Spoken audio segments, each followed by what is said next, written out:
প্রথমত পশ্চিমবাংলায় উপনির্বাচনে ফল সাধারণ নির্বাচনের সঙ্গে মেলে না।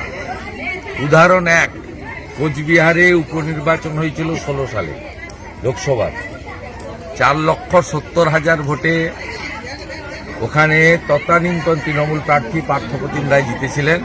19-এ ওই কেন্দ্র থেকেই নিশ্চিত প্রামাণিক বিজেপি 70,000 ভোটে জিতেছে। 19 সালে উপনির্বাচনে খড়গপুর এবং কালিয়াগঞ্জ, যেখানে লোকসভায় বিজেপির লিড ছিল, একটা 40,000, একটা 56,000, দুটো কেন্দ্র থেকেই তৃণমূল জিতেছিল। খড়গপুর থেকে প্রদীপ সরকার 20,000 ভোটে, কালিয়াগঞ্জ থেকে তপনদেব সিং 2200 ভোটে।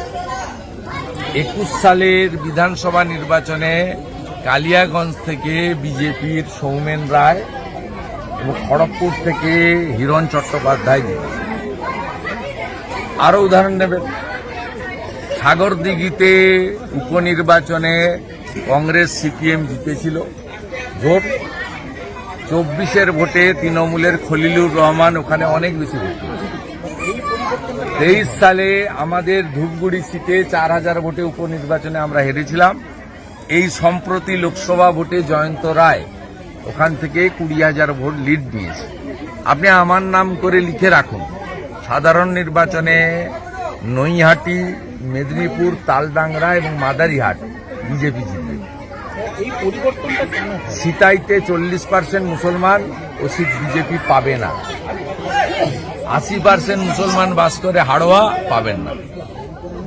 সাগরদিঘিতে নির্বাচনে তৃণমূল হারার পরে 6 মাস লক্ষ্মীর ভাণ্ডার বন্ধ রাখা হয়েছিল। এবারে এই উপনির্বাচনে গ্রামীণ এলাকাতে পুলিশের লোকরা, ভিলেজ পুলিশ, সিভিক পুলিশ এবং ওসি আইসিরা গিয়ে গিয়ে বলেছে সাগরদিঘি মডেল, এখান থেকে যদি তৃণমূল না যেতে সাগরদিঘির মতো লক্ষ্মীর ভাণ্ডার বন্ধ রাখা হবে এবং আবাস যোজনার যে বাড়ির তালিকা ওই বুথকে বাদ দেওয়া হবে। অতএব এর সঙ্গে এর কোনো সম্পর্ক নেই। আমি খুব পরিষ্কারভাবে বলি, আমি যে মাটিতে দাঁড়িয়েছি পূর্ব মেদিনীপুর জেলায়, আমি এখানে হিন্দুদেরকে ঐক্যবদ্ধ করেছি। প্রত্যেকটা হিন্দু বুথে বিজেপির কার্যকর্তা তৈরি হয়েছে। সেই কারণে আমরা 21-এর নির্বাচনে 7টা বিধানসভা জিতেছি। এখানে 23-এর নির্বাচনে আমরা 2100 গ্রাম পঞ্চায়েত মেম্বার জিতিয়েছি এই জেলাতে। 24-এর লোকসভা ভোটে আমরা 16টার মধ্যে 15টাতে এগিয়ে আছি এবং 2টো লোকসভায় আমরা জিতেছি। স্বাভাবিকভাবে আমরা আগামী দিনে যে ধরনের ভারতীয় মুসলমান, বলছি না, রোহিঙ্গা মুসলমান পশ্চিমবঙ্গে ঢুকে এর জনবিন্যাস বদলে দিয়েছে, প্রায় 1 কোটি জনবিন্যাস বদলে দিয়েছে। এবং যেভাবে দুর্গাপূজা থেকে বেলডাঙ্গার কার্তিক পূজা সনাতনীদের উপর আক্রমণ হচ্ছে, মানুষ ঐক্যবদ্ধ হবে এবং যে সামাজিক প্রকল্পগুলো ভারত সরকার বা রাজ্য সরকারের চলছে, বিজেপি সেই সামাজিক প্রকল্পগুলো কোনো রাজ্যে বন্ধ তো করেনি, উল্টে আরো ভালো প্রকল্প দিয়েছে।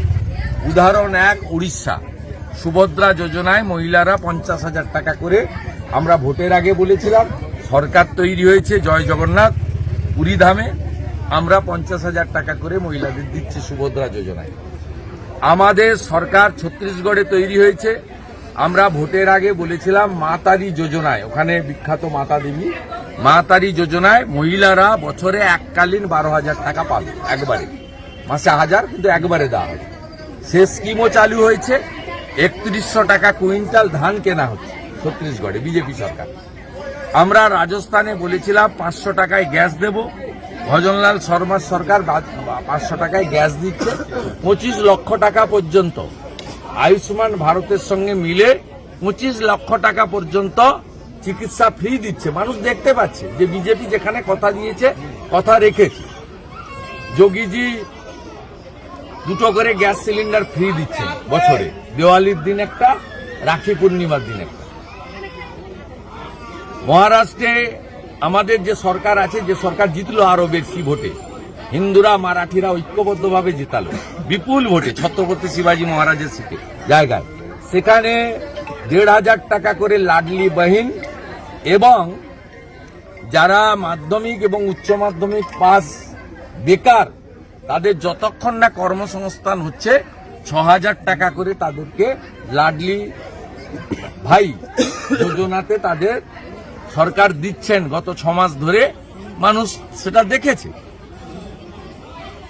তাই স্বাভাবিকভাবে আমরা 2026 সালে পূর্ব মেদিনীপুরে যেভাবে শিক্ষিত মানুষজনকে ঐক্যবদ্ধ করে সনাতনীদের এক করে বুথে বুথে বিশেষ করে হিন্দু বুথে আমাদের কর্মী বাহিনী তৈরি করে এদের চুরি ছাপ্পা পুলিশি সন্ত্রাস রিগিং রুখে দিয়ে গণতন্ত্রের প্রতিফলন ঘটিয়েছি, এটা সর্বত্র করার চেষ্টা করব।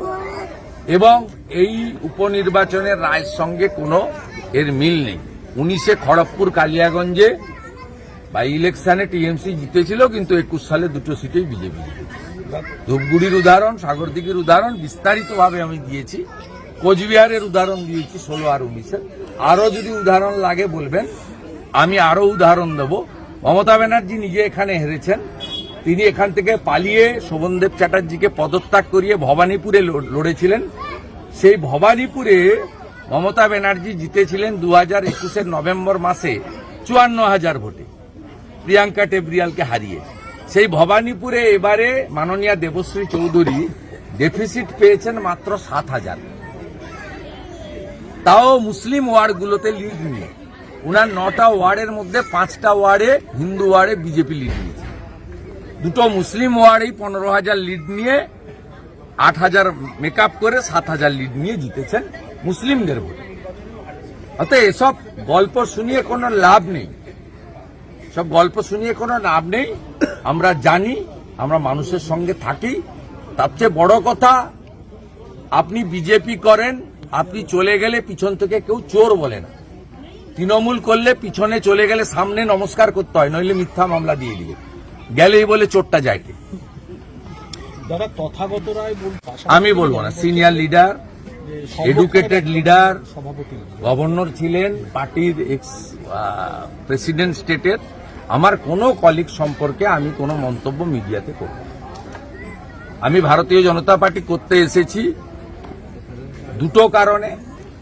মমতা ব্যানার্জির দুর্নীতিগ্রস্ত ভাইপোর নেতৃত্ব মানব না বলে, আর রাষ্ট্রবাদ, ভারতীয় সংস্কৃতি, সনাতন সংস্কৃতি যা বাংলায় বিপন্ন, সেই বিপন্নতা থেকে বাঁচার জন্য। কিছু চাওয়ার পাওয়ার জন্য আসিনি, কিছু চাওয়া পাওয়া দিয়ে রাজনীতি করিনি। যারা রাজনীতি করে খায়, যারা রাজনীতিটা প্রফেশন, যাদের ভাঙা সাইকেল ছিল না, 4 চাকার গাড়ি চড়ে আলিশান পাকা বাড়ি বানিয়েছে, এসব কথার উত্তর তারা দেবে। আমার এগুলো লাগেও না, আর আমি এগুলো নিয়েই পৃথিবীতে ভূমিষ্ঠ হয়েছি। বলছে যে তৃণমূলের বিরুদ্ধে অনেক দুর্নীতির ইস্যু ছিল, সেগুলোকে আমরা কাজে লাগাতে পারি। আমি আবারও বলছি, আপনাদের কাজ হচ্ছে বিতর্ক বাড়ানো, আমার কাজ হচ্ছে বিতর্কে না ঢোকা।